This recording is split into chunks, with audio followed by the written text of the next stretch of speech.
We are so trained to believe that there is no such thing as consistent happiness or consistent joy, and that the other shoe will eventually drop. The ego belief system is constantly robbing us from the present moment by causing us to reminisce of the past, make decisions today based on past decisions, but also making decisions today based on future fears.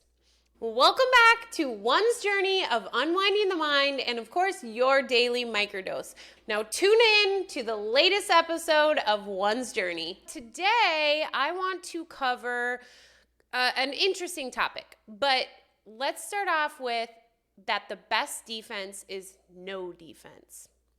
I know you're probably thinking, like, Ashley, that's crazy. Like, are you telling me not to have car insurance, not to wear my seatbelt, not to have life insurance? No, I'm not saying that at all. Like, yes, you still are in a body. You still are residing in this illusion. I'm not telling you to be stupid, but what I'm saying is that there is a difference between, let's say, just being prepared, doing the everyday things that are realistic within the illusion versus placing weight on them, being filled with anxiety and fear and perpetuating that day.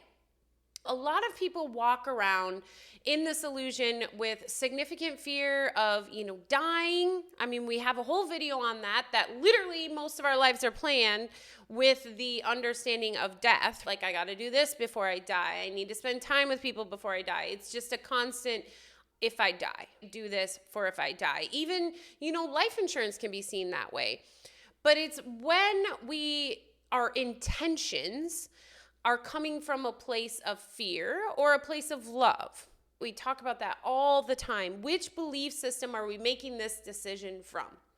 And when you're making the beliefs or the decision from the belief system of the ego, which is fear, sadness, anger, all of those emotions, then it's really coming from that place of like, oh my gosh, I need to protect from attack.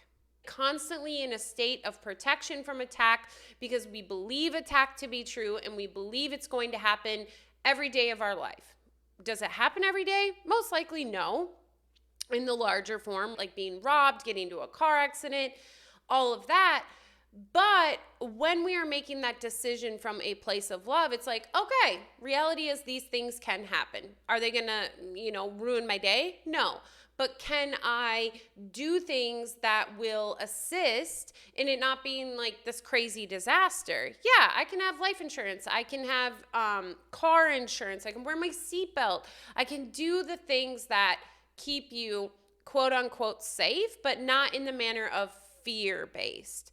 Essentially, it's really not placing weight on what could happen, because when you place on what could happen or defend against every possible negative outcome, what you're doing is you're placing weight on that.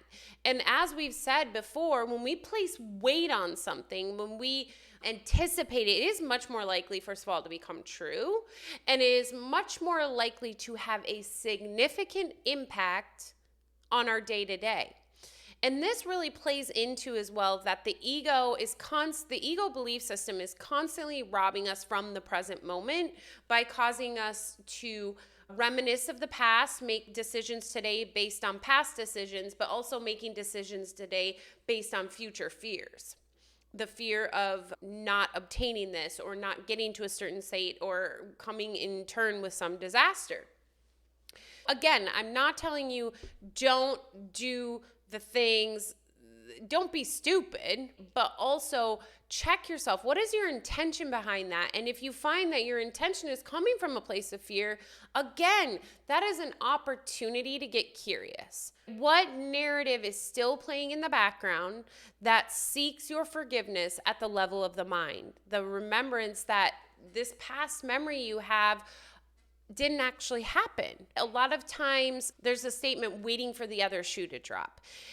That causes us to, when we are in a place of joy, that fear is robbing us of that joy because we're waiting for the other shoe to drop. Brene Brown in her one book talks about that. Say you're watching a movie and the mom and the dad and the child in the back are singing these holiday songs and they're having a most amazing time and they're driving down the street and you know the camera pans away. What is your first thought that's going to happen? Well, usually it's a car accident, that they're going to get hit. And the reason why is because we are so trained to believe that there is no such thing as consistent happiness or consistent joy, and that the other shoe will eventually drop. So because this moment in that movie was so beautiful and so heartwarming and so filled with love, we had to assume that there was going to be a car accident. And guess what? Most often there is in movies, and that is because movie producers are amazing and understand exactly what is going on and exactly how to get you to continue to watch. And that's one of the ways. That's a whole different story. But that's a direct example of how our fear plays in even when it has nothing to do with us, and how we have defenses that go up when it has nothing to do with us. If you were watching that movie, you would feel that warm love feeling, and then as soon as they pan away, I bet your entire body would just like tense up and feel uncomfortable, or that feeling you get when you know what's coming next, or you believe you know what's coming next. And essentially it was because your mind had already switched to a place of fear, a place of, oh my gosh, like something bad's gonna happen. And in turn, as we always talk, your body responded, because everything starts at the level of the mind first. Another time though, that this can occur where we create these defenses, when in reality, the best defense is no defense, is in worrying about what other people think of us. When we care about what other people think of us at the point of altering the way in which we operate, because of the fear of how other people are going to perceive us, what we have already done prior to ever interacting with these people is we've already come from a place of judgment. And when we've already began the judging, it doesn't matter if they judge, because again, everything happens at the level of the mind, within our minds. So because we have already judged ourselves, let's say we go to this event that we're worried, let's say we wanted to wear a bright yellow dress. Yellow is one of my colors. And we have immense fear that people are going to judge us and we're going to stick out like a sore thumb. But we wear it anyway. The entire time we are there, let's say no one even looks at us, we still will believe that everyone is judging us. Why? Because we entered into there with a defense. The defense that we were going to be judged, therefore that's all we're going to see, even if it is not occurring.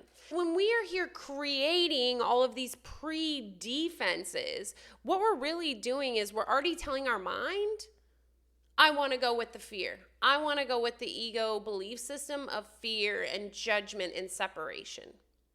So you're predisposing yourself to that. You have already made a decision prior to ever entering into what the event is, which it makes it that much harder when the event actually occurs to come from a place of love, because you've already made the choice by creating the pre-defenses. Again, I want to remind you, this video is not a video about, oh, let's go jump off buildings, let's go do all of these things that before we had fear around. No, you got to be smart. There is still a level in which we must maintain within this illusion. And to be honest with you, if you were coming from a place of love and you were truly coming from a Holy Spirit's belief system, you wouldn't go jump off a building. You wouldn't put yourself at risk, because you know one is all and all is one. If you're risking yourself, you're risking all involved. The worst defense, or the best defense, is no defense. Remember that when you catch yourself starting to go down that rabbit hole of predetermining how people are going to respond to you, how an event is going to occur, that you have already pre-chosen the ego belief system, and that it's going to be a lot harder to switch into the Holy Spirit's belief system, because remember, they cannot coexist. You can't come from a place of fear and a place of love at the same time. It's one or the other, and they can switch very quickly, but it depends on how you've lined yourself up for that. I hope that this video has taught you some things that's going to save you a lot of effing time. I know prior to me really understanding this and really starting to come from a place of love instead of fear, I spent so much energy and time and mental capacity on planning defenses and worrying about what other people thought of me and worrying about the safety of my son, worrying about the safety of my grandmother and my mother and people very close to me. And it's not that I don't care about them, but my worry, first of all, is not going to change the outcome. And me coming from a place of fear is not going to help anyone, including myself, in the manner, because again, we are one. So thank you so much for tuning in. Please share about times that you, since you've watched this video, have caught yourself beginning to create defenses that are not necessary. Just making sure these choices aren't coming from a place of fear, but rather a place of love. Intention is key to everything. I will do a video on intention because really that helps you understand everything. Love you tons. As always, until next time, remember you are worth it, and let's chat in the Discord. Love you.